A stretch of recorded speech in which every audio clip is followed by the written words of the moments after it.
Mi nombre es Héctor Rosario y hoy tenemos un invitado especial. Es un hombre que fiscaliza al partido de oposición, no solo eso, es fanático del fútbol, agrónomo. Así que, sin más preámbulos, les presento y los dejo con ustedes a Rafael Tatito Hernández. ¿Cómo estás, Rafael? Lo más bien, bienvenido aquí a la oficina del portavoz de la delegación del Partido Popular Democrático. Típicamente estas son las oficinas, más allá de que diseñadas para un funcionario, están diseñadas para las reuniones de obviamente de la delegación, por eso es que ve la mesa grande, Okay. aquí es que se determinan muchas de las decisiones que hace nuestro caucus.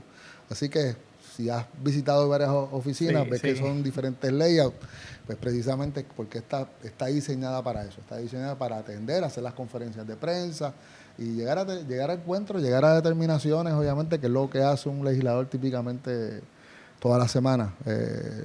Aquí no hay espacio para puntos medios, los legisladores tienen que tomar decisiones. Te pregunto, ¿qué fue eso que hizo clic en tu vida para decir yo quiero ser político? Bueno, la realidad es que yo no decidí ser político y el día que cree que me considere político dejo de hacerlo. Yo considero que soy una persona, que soy un trabajador igual que cualquier otro en el país, que tiene el privilegio de servirle a su gente. Okay. Yo vengo de una familia que tiene obviamente una trayectoria en el sector público como en el sector privado. Muchos maestros y muchos empresarios de la mayoría de los familiares que tenemos y por parte de mi familia y mi mamá, pues tienen una trayectoria como fundadores del Partido Popular. Así que eh, crezco con la influencia política, pero mi trayectoria profesional no ha sido en el servicio público. Sí, Vengo del eso. sector privado, soy banquero de profesión, estudié agrimensura, estoy estudiando Derecho, estoy al final, ya lo que me quedan son relativamente unos 15 créditos. Mi especialidad siempre ha sido todo lo que tiene que ver con construcción, financiamiento. Así que estuve en el Navy. La realidad es que la dinámica tradicional de los compañeros que uno tiene aquí, pues estamos en otro canal. Sí, sí. Así que la realidad es que yo creo que lo que me motivó es precisamente el que no hay gente que tenga visiones de contrastes en la política. Hay mucha gente que tiene una línea, a pesar de que son dos partidos principales, el componente de la mayoría de los miembros de la Asamblea Legislativa, la inmensa mayoría vienen del sector público. Son personas que vienen o de agencias o corporaciones o municipios. Y la realidad es que el gobierno es parte, ¿verdad? Pero nosotros le servimos y le damos, obviamente, y establecemos política pública para todo lo que vivimos los puertorriqueños. Y el servicio público no lo es todo. Hay que tener un conocimiento vasto de la cosa privada, de lo que tiene que ver con las actividades económicas, sociales, que son bien importantes, culturales, ¿verdad? Para nosotros puertorriqueños. Así que nos pusimos a la disposición de nuestro distrito. Yo represento Dorado, Vega Alta y Vega Baja. Es un distrito bien diverso, tiene una diversidad social, económica, grandísima. Los tres pueblos son bien diferentes. Sí. Son, tienen mucho en común, ¿verdad? Son pueblos bien resilientes, son costeros, son un distrito que está propenso al impacto natural, pues, de las inundaciones, y tienen una cuestión de una relación familiar. Hay gente que relativamente tiene familia en todo ese litoral, pero los pueblos verdaderamente tienen una idiosincrasia bien distinta. ¿Cuál de esos pueblos le gusta más? Bueno, a mí me gustan los tres. Yo en Vega Baja es interesante, porque yo no es donde menos tengo raíces como familiar, pero tengo un tío que se casó con una vegabajeña y después de ahí tuvo toda la vida y tuvo sus negocios. Mis primos son de allá. Así que Vega Baja, yo siempre he dicho que me quisieron una transfusión de sangre y me la cambiaron por melao, melao. Así que en vez de sangre lo que tengo es melao, melao por las venas y un amor bien tremendo, obviamente, hacia la gente, ¿verdad? Y el cariño especial. Y he hecho mucha historia allí por las controversias, obviamente, con el exalcalde que salió por corrupción. Nosotros fuimos parte de ese grupo de trabajo que hicimos el trabajo de fiscalización. Vega Alta, pues tengo raíces de Ñango Otago. Tengo mi abuelo por parte de padre, era de Vega Alta.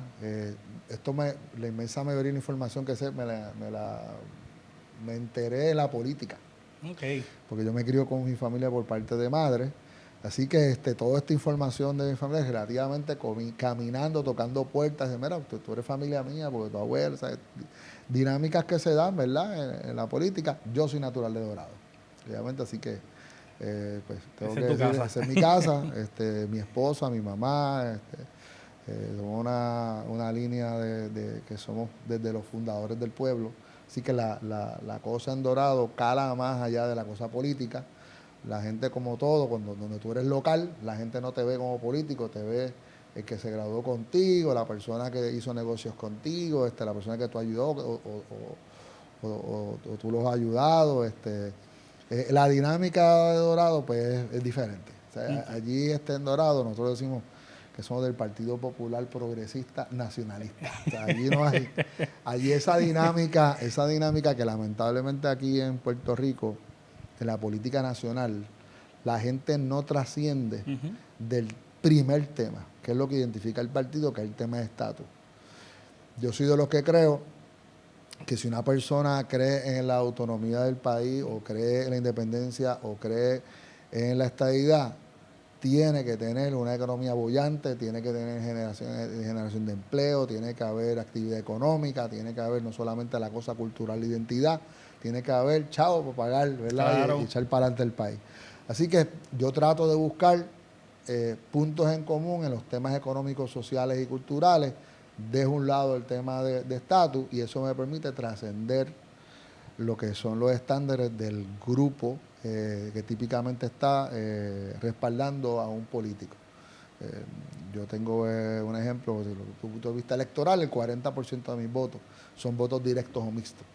Algo que interesantemente se está dando en relativamente unos 12 legisladores ahora mismo que somos de minoría, que todos entramos precisamente por esa capacidad de ese cross, de ese voto de confianza que va más allá al partido, que yo creo que va a ser el futuro de lo que viene en Puerto Rico, de verdaderamente una separación de poderes, y la separación de poderes va a venir también de la separación de la papeleta. La gente ya hace bastantes décadas vota para los alcaldes completamente diferente a lo que piensa el gobernador. Es verdad. Eso se está empezando a reflejar dramáticamente en la Asamblea Legislativa, especialmente en los representantes, por la cercanía. Los representantes de distritos viven esa cuestión íntima que vive el alcalde de la cosa del día a día con su representado. Y hay una relación más close y la gente puede decir, no, pues yo soy estadista, pero voto por Tatito, o yo soy independentista y voto por esta persona, o soy estado librista, de las diferentes facciones que hay dentro del Partido Popular, y escogen, obviamente, punto. Yo creo que por ahí va, eso yo creo que va a ser bueno desde el punto de vista que la Asamblea Legislativa necesita una verdadera separación de poder, una verdadera autonomía para poder llevar el mensaje de fiscalización, aunque sea de tu propio partido. Yo creo que aquí la fiscalización, la gente se enfoca en cuando tú eres oposición.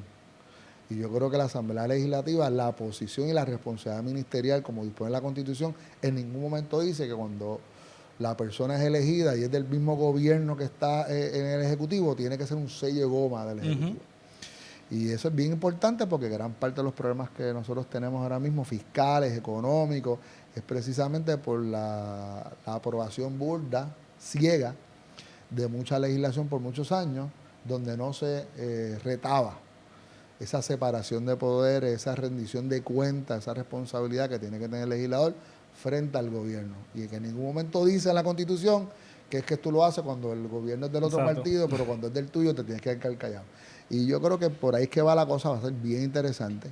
Yo creo que los alcaldes llevan unos pasos dados en esa dirección de décadas, los legisladores van a ir en esa misma dirección y eso yo creo que le va a dar Más estabilidad al gobierno. primero estabilidad, credibilidad, Credibilidad. transparencia, rendición de cuentas, resultados positivos, porque cuando el gabinete tiene que venir aquí a rendir cuentas, tiene que saber que no nadie viene aquí a cargarle las maletas. Y es bien importante porque el país lo necesita.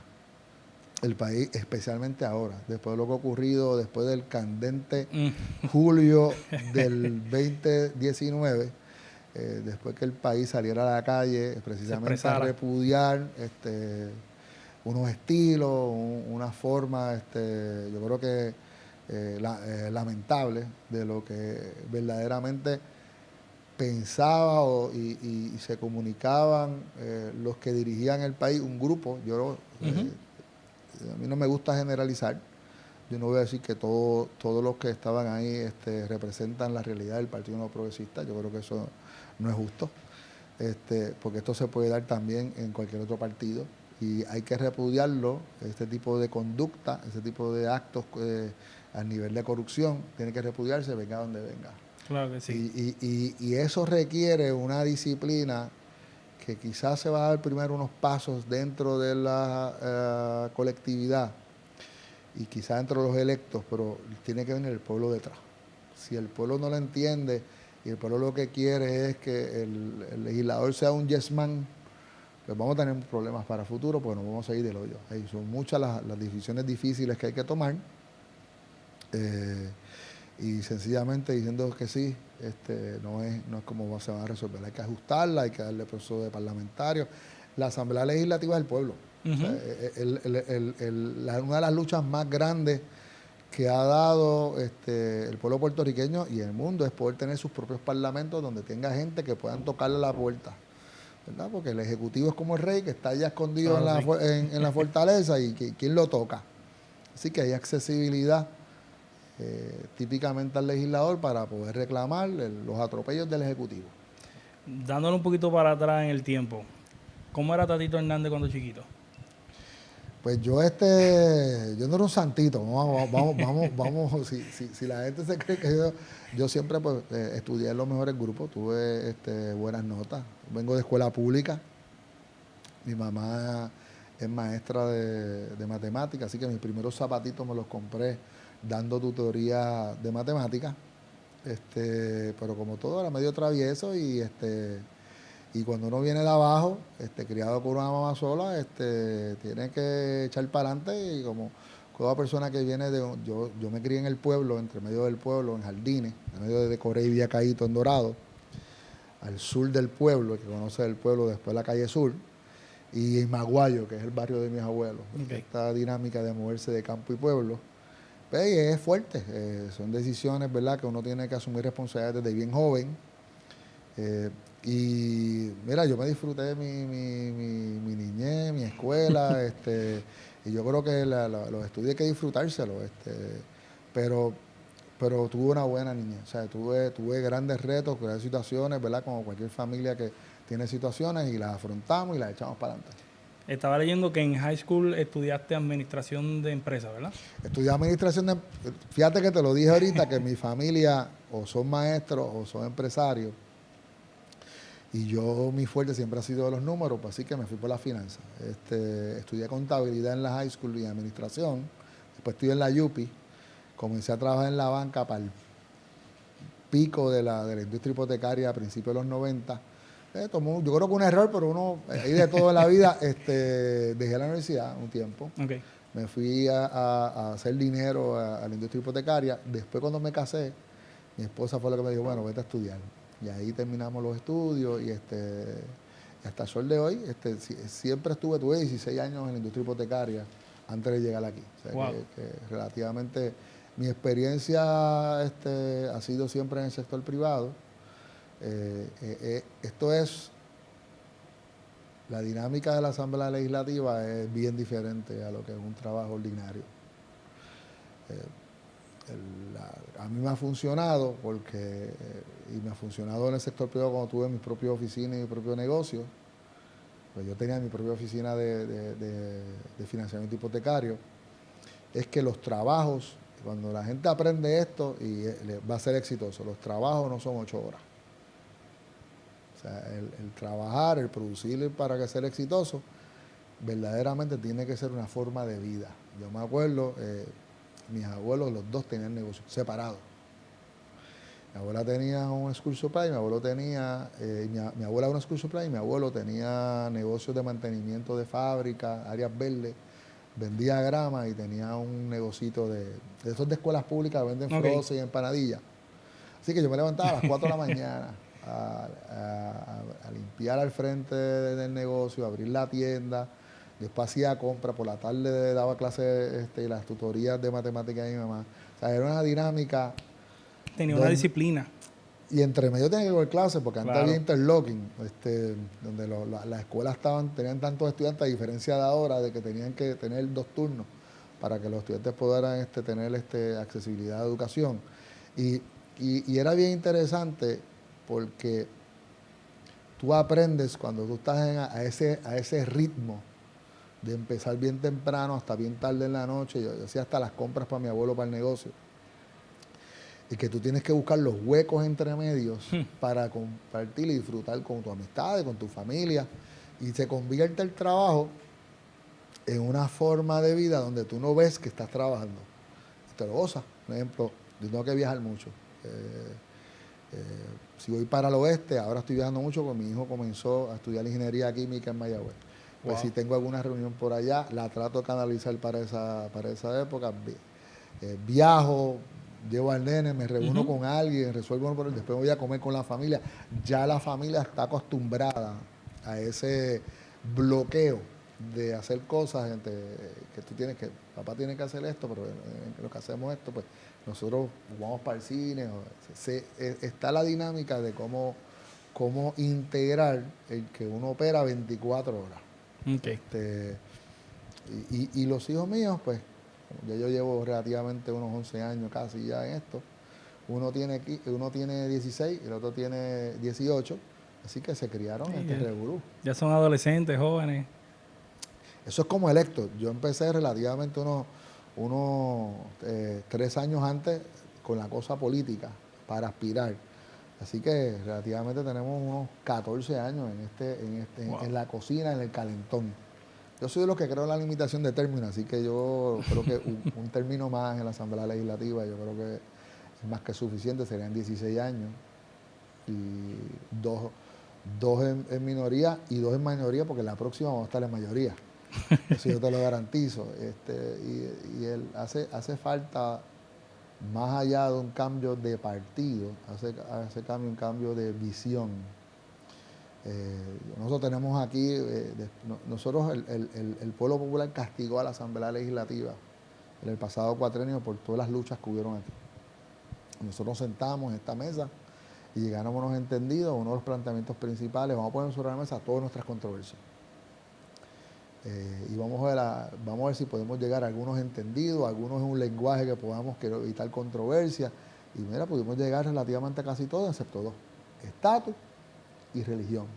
Porque pues vamos a pactar que en esos 2 asuntos no va a haber acuerdos de caucus. Y eso permitió que nuestra delegación entonces pase esa puerta de unos temas que verdaderamente en una delegación dentro del Partido Popular, donde hay una diversidad tan grande, no son conciliables. Verdaderamente no lo son. Hay años de luchas en eso. Claro, claro.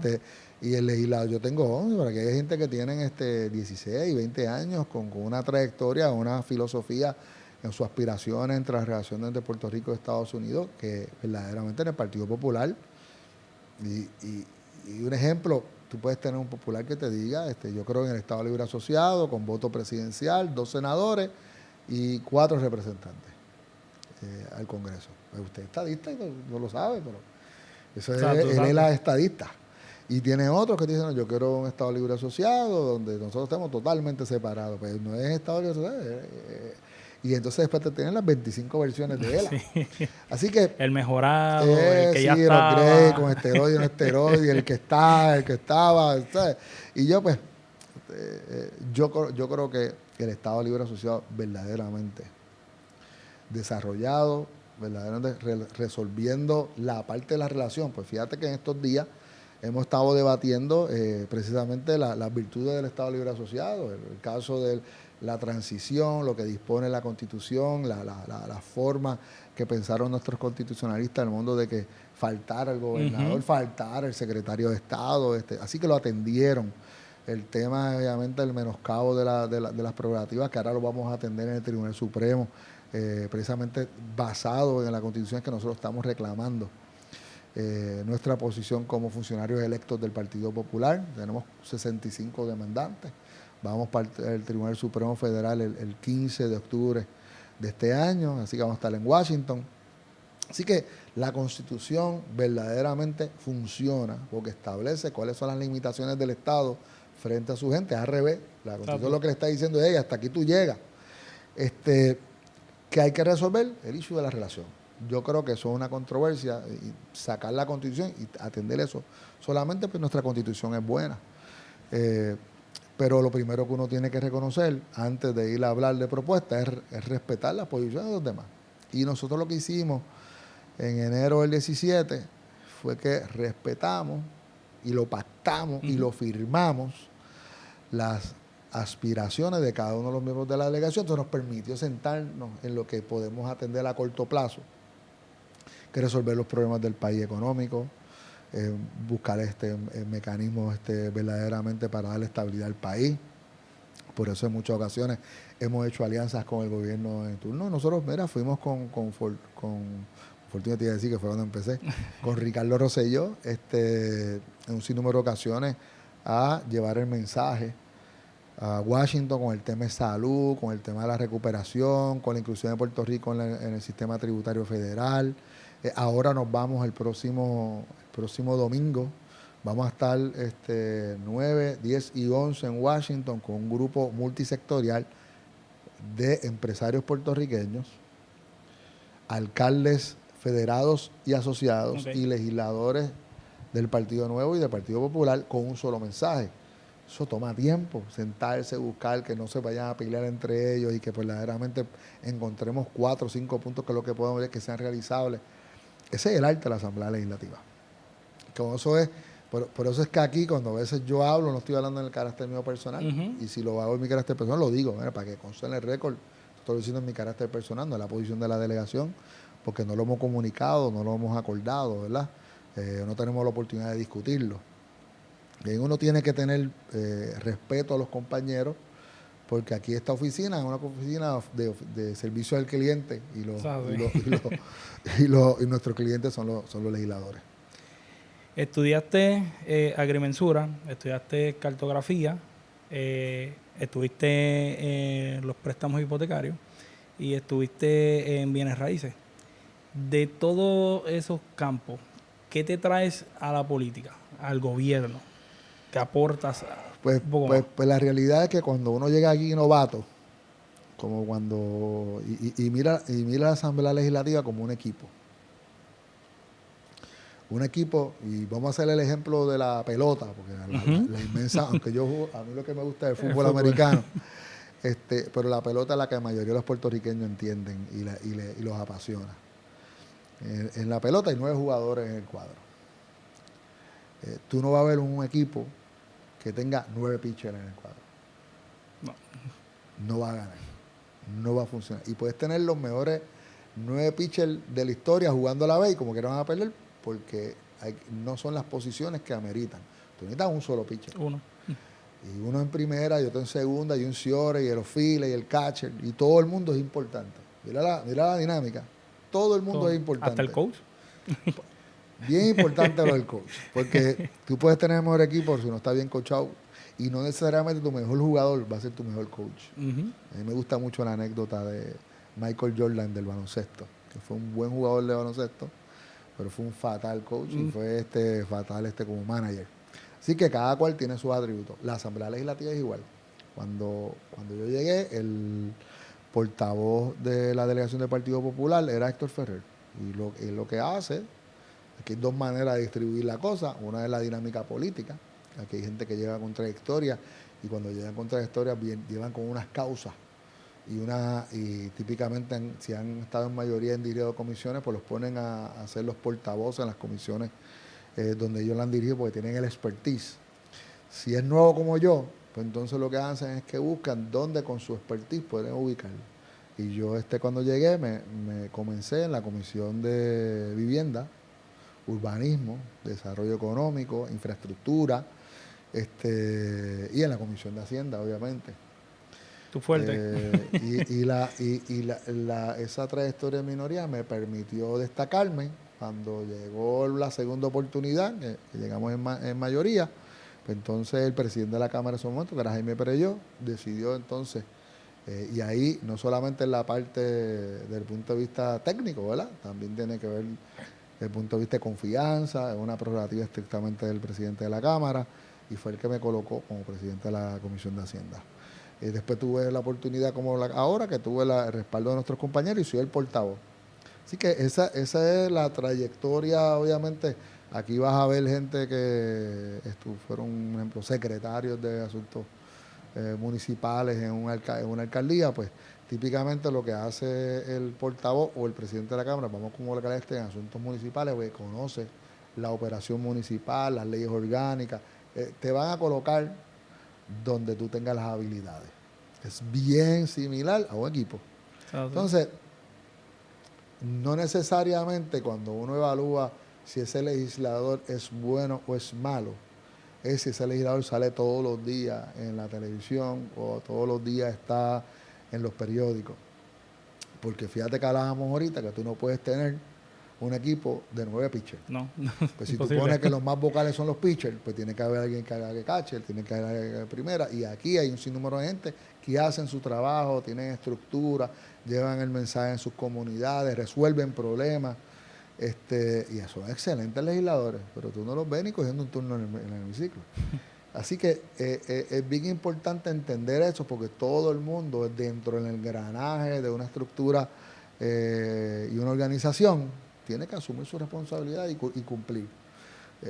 A veces la gente, yo he escuchado gente, no, pero ¿quién conoce a ese legislador? Claro, pues usted es de Arroyo, llega a Arroyo y pregunta por él, a todo el mundo lo conoce. Y fue el que me resolvió para los títulos de aquí, y cuando había un problema de gases fue el que llamó a la EPA, y fue el que hizo gestión con calidad ambiental, y fue a piquetear conmigo, y fue y llamó y emplazó al alcalde. O sea, la dinámica de cómo se mide un legislador de distrito tiene que ser estrictamente en los que representa. Esos son los que te pueden decir si está haciendo el trabajo o no, y yo veo que ese legislador tiene una renovación de contrato cada 4 años o un contrato nuevo cuando se comienza por primera vez que tiene que ser firmado por sus contratantes. Así de sencillo yo lo veo. Bien sencillo. Si a la gente no te firmó, usted quedó fuera. Descalificado. Descalificado. Firmaron el contrato con otro. O sea, y si uno le entiende así tan sencillo, realmente el voto es un voto de confianza. ¿A qué edad entras al Navy? 17. Mi mamá tuvo que firmar para poder hacer toda la documentación. Cuando me gradué ya tenía los 18, entonces me fui. ¿Fue fácil? Es complicado. Es complicado. Entiendo que el entrenamiento es un poco más complicado que es un reto. Es bien, el Army es más físico. Y típicamente el Army tiene 2 ramas grandes, que es infantería, aunque tiene áreas técnicas, infantería y artillería. En el Navy es más como una escuela. Tienes que estudiar mucho, porque tú estás en un barco, así que todo el mundo es marino. Así que todo el mundo tiene que ser, a pesar de que vaya a hacer una especialidad, todo el mundo tiene que ser bombero. Tienes que tener unas cuestiones de safety, de seguridad, porque tú estás viviendo en ese edificio que va navegando y todo el mundo tiene que aportar. Pero adicional a eso tienes la especialidad. Típicamente lo que te da en un adiestramiento, aunque se hace bastante físico, pero no se compara con lo que es los Marine Corps y el Army, es mucha cuestión de exámenes, se cogen muchos exámenes y después se pasa a la especialidad, lo que te va a tocar es bastante similar a coger clases en un technical, en una escuela técnica, con un poquito físico. Después trabajar como cualquier otro hijo vecino. O sea, no es una cosa del otro mundo. Lo difícil del Navy es, aunque yo estuve en la reserva, no tuve que estar esos tiempos extendidos, es estar, obviamente, periodos extensos distante de la familia. A diferencia del ejército, que viven en base y pueden regresar a su hogar todos los días, ahí cuando te vas, te fuiste y estás 6 meses y eso pues lo complica. Te pregunto, vamos a irnos un poquito más tranquilos en las preguntas. ¿Cómo fue esa primera experiencia a la hora de votar? Tu primer voto. Cuando yo empecé a votar no era como aquí, Okay. ahora que es por máquina. Así que literalmente tú tenías que parar y leer a favor de tal medida, en contra, concurro, me abstengo. Me puse nervioso, porque entonces tenía que hacer una listita y entonces uno tenía que aprenderse el lenguaje de lo que tenía que Wow. decir. Hay resoluciones de la Cámara, hay resoluciones concurrentes, hay proyectos de ley que son del Senado. Tienes que aprender todo eso, ¿verdad? Y entonces cuando uno está en minoría, a diferencia de que está en mayoría, cuando uno está en mayoría, típicamente la persona que te hace una pregunta te la hace estrictamente dirigida a lo que tú estás haciendo. Porque sabe de antemano que si tienes una comisión que tiene mucho trabajo, no tienes tiempo para pensar en nada más. Así que nadie te va a preguntar. Pero cuando estás en minoría, te lo tienes que saber todo porque te pueden preguntar de cualquier cosa. Así que es más complicado. La minoría es más complicada porque exige mucho del legislador en cuanto a conocimiento de todo lo que está pasando, porque son los pocos, pues se supone que este conocimiento más amplio de todo lo que está ocurriendo. ¿Tiendes a leer los proyectos de ley o tienes a alguien que le haga como un brief? Pues yo, como tengo un volumen bien grande aquí, nosotros somos, la comisión hace un análisis, integra a los asesores de todas las comisiones. Ejemplo, típicamente la comisión tiene portavoces. Si es la comisión de gobierno, el Partido Popular tiene un portavoz de la comisión de gobierno. Okay. La comisión de salud tiene un portavoz de la comisión de salud.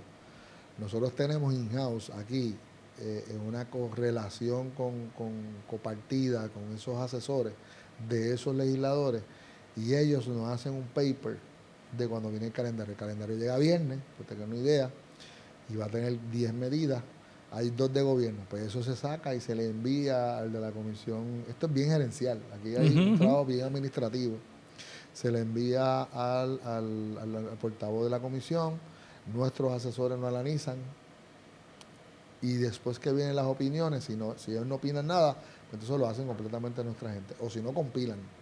Ese escrito, con un escrito compilado de 12 ese que nosotros leemos. Okay. Ahí viene un ejemplo, en el escrito va a venir qué ocurrió en las vistas, cuáles fueron las preguntas, la posición del portavoz. Uno trata siempre de no irse en contra del portavoz, una cuestión de deferencia. Porque él fue el que fue a las vistas, él fue el que él estuvo ahí en el día a día, él sabe más interioridad de los que sabemos. Hay temas que son más políticos y son decisiones políticas que se toman desde acá y se hacen con el caucus, y la posición de la comisión es una comisión más de apoyo, pero realmente es una decisión más amplia política. Ejemplo, a lo mejor la comisión de gobierno está atendiéndose el nombramiento de una persona, como fue el de Pedro Perjuicio los otros días, pero en el debate y en el análisis pues no está el presidente, el portavoz de la comisión. El tema es completamente de caucus, es un tema político que trasciende, y se convierte el portavoz en uno más. Okay. O sea que hay el 90%, yo diría para decir hasta el 95% de los asuntos de la Asamblea Legislativa no son tan políticos. Son del día a día de la operación. Casi todo el mundo le vota a favor. Hay un 5% que es de policy, de contraste. Y ahí va a haber choque. Yo creo que hay un problema de cómo opera la Asamblea Legislativa. La gente en el país tiene una concepción de que la Asamblea Legislativa, uno mide el legislador, primero lo miden por si es vocal o no. Eso es el primer error. Segundo, lo miden por la cantidad de medidas que aprobó y las asistencias. Y tú puedes tener una persona que te visite, o que cumpla ir al trabajo y te trabaje 8 horas y no haga nada. Y se supone que tuviera unas metas y no las alcanza. Y tú puedes tener una persona que llegó allí Hizo un trabajo que generó para la empresa $2 millones. Wow. One shot. ¿Quién es más efectivo? ¿El que tuvo 2 años trabajando y no hubo Sí. producción o el que hitió de una vez y la sacó al parque? Así que aquí hay que empezar a medir, y esto es una cuestión de la gente, de la ciudadanía. Una percepción que tiene la mucho sociedad. percepción. Todo un ejemplo de algo que me pasó a mí el cuatrienio pasado. El cuatrienio pasado yo presidía la Comisión de Hacienda, era la más vistas que hacía, era las más medidas que atendía. Pero por cuestiones procesales te colocan en otras comisiones. Yo hacía 150 vistas, un ejemplo, atendía 150 acciones de X, Y, vistas, reuniones en un año que estaba pillado. Pero había unas vistas los días que yo tenía vistas de otras comisiones que yo no podía ir. Vino alguien, hizo un estudio de la cantidad de vistas que supone que iba cada legislador. Decían que yo más faltaba. Pero ¿cómo se me faltó si soy el más que hago? ¿Y cómo voy a medirme por el más que... Pero si soy el más que apruebo legislación. Así que esa métrica es irracional. Yo creo que el legislador se tiene que medir por resultados. Sí. Resultados positivos. Si es una medida, pero viró patas arriba el país, para bien, pues eso es una medida que verdaderamente amerita. No es que ahora vamos a tocar la ley de tránsito y ahí se van a tocar 25 issues de los tintes, de los retrovisores, de las luminarias, del tipo de motor, de todo lo que tiene que ver con la registración. Y el legislador decía, pues yo voy a hacer 25 proyectitos, uno cada uno. Y la gente va a decir que yo tengo 25, ya tengo 25, yo quiero llegar a mis 300, pero podías haber hecho todo eso en 2 medidas. ¿Cuál fue ese primer proyecto de ley que usted llevó al Pleno y fue aprobado? Pues yo, si lo recuerda. Como estaba en minoría, los proyectos que pude aprobar que aprobé bastante, fueron proyectos con un representante que tenía sidra y calle, que se llamaba Anchi Cintrón, del PNP. Él dirigía la Comisión de Vivienda y yo tuve la oportunidad de aprobar mucha legislación, pero era porque él tuvo la deferencia, porque eso no se da siempre, de permitirme aportar. Y yo erradicaba las medidas y las poníamos a nombre de los dos. Okay. Tocamos medidas que tenían que ver con una fórmula para determinar el tope de los valores para las propiedades de vivienda social. Se crearon unos fondos de inversión y créditos contributivos para los fondos que tienen que ver para la construcción de hogares de personas de bajos recursos. Se atendieron programas que tenían para los chodos, que tienen que ver para propuestas que tenían un beneficio de estas organizaciones cooperativas y sin fines de lucro para administrar residenciales públicos, proyectos privados, todo lo que tiene que ver con égida. Se hizo mucho trabajo legislativo y verdaderamente tengo que reconocer que fue él y su comisión la que nos permitió, ¿verdad? Porque te digo, eso no es algo que está en la mano del legislador de minoría, claro. Está en la mano del legislador de mayoría el que te abra la puerta. No te puedo decir que sea lo mismo que está ocurriendo ahora. Pero en ese momento histórico, pues yo estaba en minoría. Había una visión diferente de lo que era la Asamblea Legislativa. Se le permitía aportar al legislador. Héctor Ferrer también hacía muchas medidas con legisladores del PNP. Yo aprendí eso, pero aquí ahora en este cuatrenio, y en el cuatrenio que yo estuve en mayoría, el legislador de minoría que me pedía que yo me hiciera coautor de la medida, también me hacía coautor y le daba paso. O sea, que usted cree en trabajo en equipo, no importa del partido que sea. Yo creo que el legislador, excepto en las cosas políticas, y yo cuando centro las cosas políticas, en el caso de Puerto Rico, que es la única controversia, estoy hablando de estatus. Fuera de eso, yo no veo colores. Estoy hablando desde una medida de asignación de dinero hasta una propuesta económica, hasta un asunto que tiene que ver sociocultural. Yo no veo colores, yo veo que uno debe tener una responsabilidad ministerial con todos los que tú representas y en la gente que tú representas en tu distrito. No necesariamente todos piensan igual que tú en cuanto a la institución y el partido, y los tienes que representar igualmente y buscar a resolver los problemas igualmente, ¿verdad? Así que de esa misma manera obliga al legislador a sentarse con personas de otros partidos y buscar alternativas y beneficios para el país. Veo que eres fanático del fútbol. Vamos a hablar un poquito de eso. ¿Cuál es tu equipo favorito? Steelers. Los Pittsburgh Steelers. Steelers. Me gustan los Steelers, un equipo rough. Yo siempre jugué defense. Y el equipo siempre ha tenido una trayectoria de un equipo que es bien agresivo en la defensa. Cuando yo jugaba era bien agresivo y me gustaba. Aunque como político soy extremadamente lo opuesto.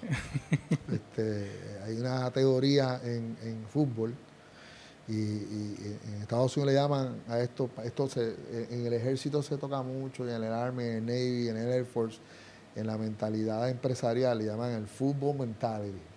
Okay.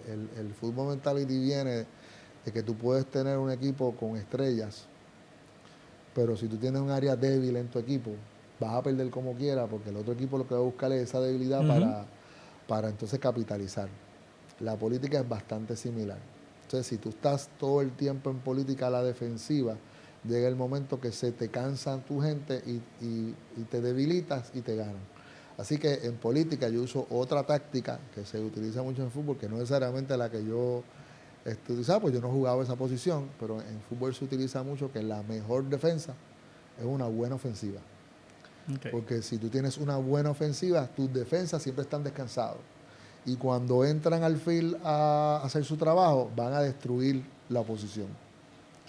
Entonces, la dinámica que nosotros tenemos en nuestra delegación es que tenemos una ofensiva constante. Y si te has percatado cómo nosotros funcionamos, es bien sistemático, es estructurado, es organizado. Nosotros estamos consistentemente hitting.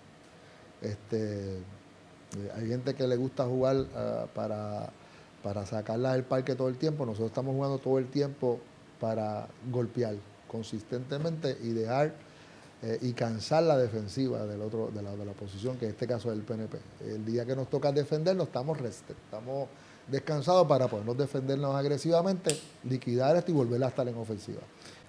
Estábamos hablando de que ¿cuál ha sido tu Super Bowl que más le ha gustado? Mira, para mí es como una dinámica diferente, porque a pesar de que tu equipo quizá no llega al final, siempre hay pues una historia detrás de lo que está pasando y yo me disfruto cada uno. Pero siempre, para mí, siempre me gustan los comebacks. O sea, Okay. los que más me he disfrutado son los juegos donde se le han sacado del buche al equipo al final. Y hay mucho. Hay uno de los Titans, ¿verdad?, que se quedó corto al final para hacer relativamente a yardas de poder hacer. Entonces, ese fue a defensa. Hay otros que, los Patriots, ¿verdad?, que han hecho esa remontada y le han sacado del buche a los otros equipos. En los últimos años lo han hecho. Lo han hecho. No necesariamente es mi equipo favorito, pero verdaderamente hay que reconocer que tienen un buen equipo, tienen buen coaching y tienen talento en el quarterback. La trayectoria de Brady ha sido espectacular. Sí. Te digo, no es mi mejor equipo, no es que están en las divisiones que típicamente son los que liquidan a los de tu equipo. Steelers, pero yo creo que la forma de ver el fútbol y cómo ganan los equipos, y esto se ve en todos los deportes, no necesariamente tú tener un equipo montado de todo talento te va a dar la oportunidad a ganar. Tiene que haber química, tiene que haber respeto en el equipo, y por eso es que a mí me gustan los deportes, porque los deportes es una forma de ver lo que es la vida. En el caso mío, de la política, los negocios, requieren que tú tengas un equipo aceitado. Realmente tú tienes que tener química en tu equipo de trabajo, reconocer los talentos de los recursos que tú tienes en tu oficina, en qué son buenos, en qué son malos, dónde tú los puedes exigir, a qué le puedes exigir, dónde son productivos, qué hacen que se lo viven. Porque fíjate que te lo decía ahorita, yo creo que el trabajo es una forma de vida. Y lo peor para mí que pueda haber en la vida de una persona es trabajar, que está obligado a trabajar porque nadie puede producir si no trabaja, ¿verdad? Haciendo algo que no le guste. Debe ser una pesadilla. O sea, yo he tenido la oportunidad y el privilegio de que todo lo que he hecho en mi vida me ha gustado. Y cuando he estado haciendo algo que no me gusta, me muevo. Porque a mí me gusta levantarme y con pasión a trabajar, hacer lo que hago, lo hago con pasión, aunque soy extremadamente técnico, todo el mundo lo sabe, bien disciplinado, pero me lo gozo. O sea, la gente cuando nos ve a nosotros haciendo las cosas, tú te estás gozando esto, ¿verdad? Sí. Y yo no sé si es que nosotros no lo proyectamos. Y en los momentos, por lo menos claro, yo he tenido muchos retos en mi vida desde bien joven y estoy bien acostumbrado a estar en momentos de mucho estrés, de mucha presión. Hay gente que crumble down, hay gente que cuando llega a ese momento colapsa. Y ahí es donde relativamente, por alguna razón, Dios me dio ese talento, donde más estrés está, donde las cosas más son apremiantes, ahí saca todo lo mejor de mí para poder echar para adelante. Como última pregunta, ¿qué tú le recomendarías a algún joven o alguna persona que esté interesado no solamente entrar a la política, sino servirle al país dentro de este campo? Yo creo que todos los puertorriqueños debemos reconocer que para aportarle al país no necesariamente se tiene que hacer de una posición del sector público o del sector obviamente político electo. Hay tanta gente que hace patria y tiene su trabajo en el sector privado. Por ejemplo, yo estaba reunido antes de ayer, si no me equivoco, con el alcalde de Vegalta, reunido con un trabajador del barrio Breña del norte de la ciudad, donde ellos están coordinando un maratón del pavo para los niños. Ese señor trabaja con el gobierno. Sí. Y coordina este tipo de eventos para la comunidad, para los niños que menos recursos tienen. Hay gente así, hay gente que calladito le lleva comidita y le resuelve los patios a la gente que tiene menos recursos. O sea, hay tanta gente haciendo patria, hay tantos héroes allá afuera. Así que yo le recomiendo a las personas que no necesariamente para tú ayudar al país lo tienes que hacer tirándote a la política. Te pregunto, ¿cuáles son tus redes sociales? Mis redes sociales. Si se la sabe. Bueno, yo sé que yo tengo, ¿cómo se escribe? Yo no sé. Yo sé que yo tengo Twitter y tengo un fanpage y yo escribo mis cositas. Y también tengo mi página que está fuleteada ya de la regular, que tienes tú un límite en Facebook. Tenía una de Instagram, tengo que restituirla. Ya saben. Tengo que hacer la gestión. Nada. Pero estoy en Twitter y estoy en Facebook. Tienen que buscar el Tatito Hernández y me consiguen. Van a ver las dos páginas. Y ahí relativamente ponemos todos nuestros eventos políticos y familiares también. Cuando tenemos cosas de familia, las ponemos ahí y disfrutamos todos los comentarios de nuestra gente. Nada, muchas gracias, Rafael. No, gracias a ti. Estás en tu casa. Claro que sí. Nada, no será hasta la próxima. Nos vemos.